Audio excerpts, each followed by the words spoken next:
Olá pessoal, sejam todos bem-vindos a mais um breve comentário, dessa vez da lição de número 8 da revista Atualidade Cristã, que neste terceiro trimestre de 2024 traz como tema Vida Agridoce, um estudo da carta do apóstolo Paulo aos Filipenses.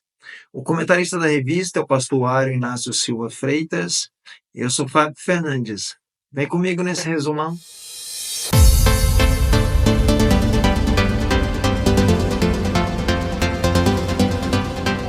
Pessoal, a lição de número 8 traz como título Desenvolvendo a Salvação. Não é somente um apego tenaz ao Evangelho, mas a veemência em anunciá-lo que nos tornam coerentes. Devemos sempre anunciar o Evangelho às pessoas que estão próximas a nós. Se estivermos apegados ao Evangelho, pregaremos Evangelho. Da mesma forma que a doutrina correta, sem o caráter correto, é ineficaz, assim também o viver correto é ineficaz se os crentes não estão proclamando a verdade do Evangelho. Devo falar o que vivo e viver o que falo. Cristo é a prova do amor de Deus por nós. Paulo admoesta os filipenses a dependerem de Cristo. De maneira geral, os membros da igreja filipense sempre atentaram para os mandamentos de Deus, expressos no Evangelho, bem como para as doutrinas e para as admoestações cristãs. Entretanto, havia uma forte tendência para apoiarem-se demasiadamente em Paulo, isto é, em sua presença física na igreja de Filipos. A obediência deles não deveria ser motivada pela presença do apóstolo Paulo, nem durar só enquanto ele estivesse em seu meio. Ao contrário, sua ausência deveria imprimir-lhes a ideia de que agora, mais do que nunca, deveriam tomar a iniciativa. Especialmente agora, era preciso se esforçar mais, porque necessitavam contar com seus próprios recursos, envidando todo o esforço para produzir o fruto do Espírito, almejando nada menos do que a perfeição moral e espiritual. Paulo lembra que a salvação é um processo. É um processo no sentido em que eles mesmos, longe de permanecerem passivos ou inativos, tomam parte ativa. É um prosseguir, sempre avante. Um seguir após um avançar com determinação, uma contenda, uma luta, uma corrida. Devemos ser diligentes no uso de todos os recursos que conduzem à nossa salvação. Nessa batalha, temos 3 inimigos: a carne, nossos desejos, o mundo, quartel-general do diabo, e o próprio diabo, nosso inimigo. O que significa a expressão temor e tremor? Não com um espírito de indiferença, com a mente dividida, desdém, confiança em sua autojustificação, mas com a sinceridade, unidade de propósito, reverência, respeito e humildade. A graça como favor imerecido é uma dádiva de Deus. Mas assim como uma semente plantada na terra compete ao agricultor cultivar aquela semente, assim como uma criança cresce no decorrer dos anos, nossa salvação precisa ser aprimorada. E como isso acontece? O que Paulo está falando é sobre a santificação.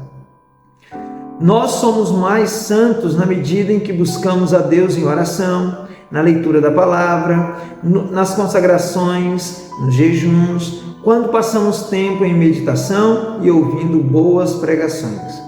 O poder do Evangelho é marcado pelo que ele opera no crente, o querer e o fazer de Deus operando em nós. Os filipenses só poderão operar sua própria salvação permanecendo num vivo e ativo contato com Deus. A torradeira não pode produzir pão torrado a menos que esteja ligado. O ferro elétrico é inútil a menos que o seu plugue esteja na tomada. As flores só crescem se forem alimentadas pelos raios solares. Por isso, só iremos crescer, eu e você, crescer espiritualmente, se andarmos com Deus. Afinal, a própria palavra de Deus diz: sem mim nada podereis fazer. Somos feitura sua, criação sua, seu poema. Ele nos fez o que nós somos. Por meio do seu Espírito Santo, operando nos corações do seu povo, aplicando-lhe os meios de graça e de todas as experiências de vida, Deus é o operador, grande, constante e efetivo, o energizador, operando na vida dos filipenses, realizando neles tanto o querer quanto o realizar. A salvação obedece certos processos. Esses processos englobam algumas ideias: fé, arrependimento, regeneração, justificação, adoção, santificação posicional, santificação progressiva, glorificação.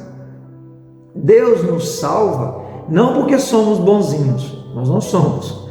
Deus nos salva porque Ele é fiel em si mesmo. É através da vontade soberana de Deus que somos salvos. Precisamos permitir que o Senhor molde o nosso caráter, o meu e o seu caráter. Deus usa circunstâncias, pessoas, situações. A verdade é que existem meios que são infinitos para Deus utilizar em nossas vidas. Deus usa desertos para moldar nosso caráter. Deus usa pessoas para adubar a nossa fé. Um caráter forte não é desenvolvido com circunstâncias favoráveis. São as tempestades que fazem os bons marinheiros.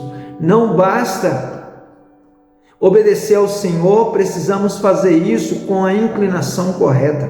Não adianta fazermos algo externamente se o nosso coração não estiver deleitoso em Deus. Precisamos fazer as coisas com contentamento. A vida dos servos do Senhor é marcada pelas suas atitudes.